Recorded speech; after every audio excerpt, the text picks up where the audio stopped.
Well, howdy there, Internet people. It's Bo again. So, today we are going to talk about the Democratic Party's big win in Alabama. Not a sentence I'd ever thought I'd say. And how the Democratic Party is probably misreading their big win in Alabama, and it's important that they don't. So, we'll go over what happened, and then we'll talk about what's being overlooked.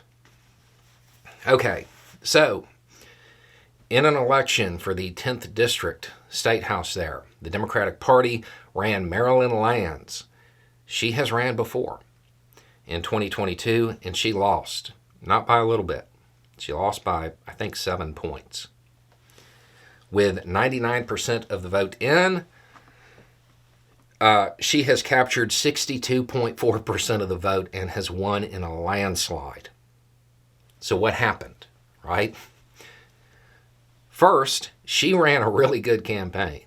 She got out there, she started talking about family planning and reproductive rights, and she stayed on message. And it resonated. And that's a big part of this.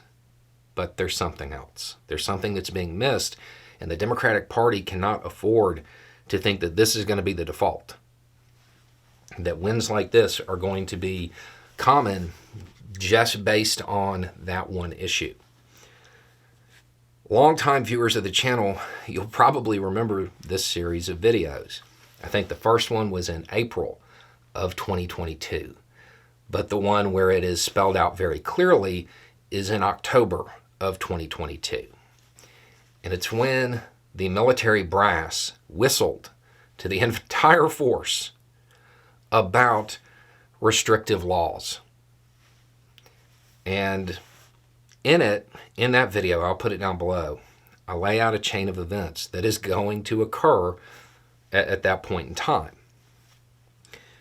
Installations where these laws have been enacted, because when you target the LGBTQ community, when you target family planning, you're also targeting service members.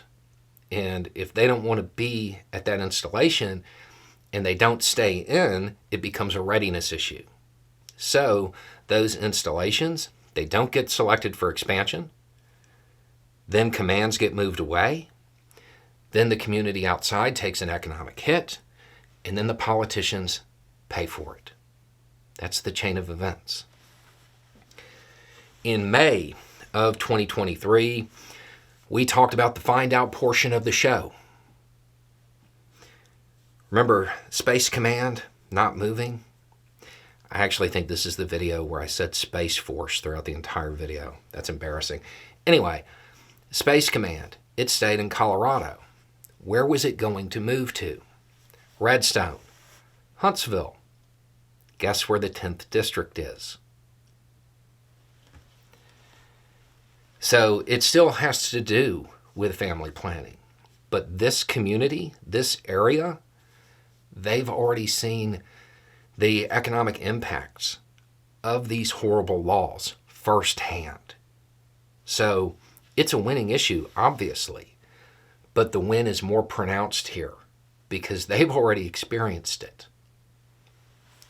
It's important for the Democratic Party to understand that they can't run a single issue campaign and expect this to be the default, because this is a special case.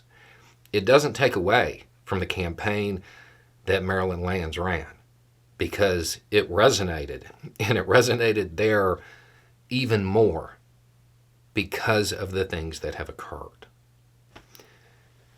Democratic Party can't forget that. Anyway, it's just a thought. Y'all have a good day.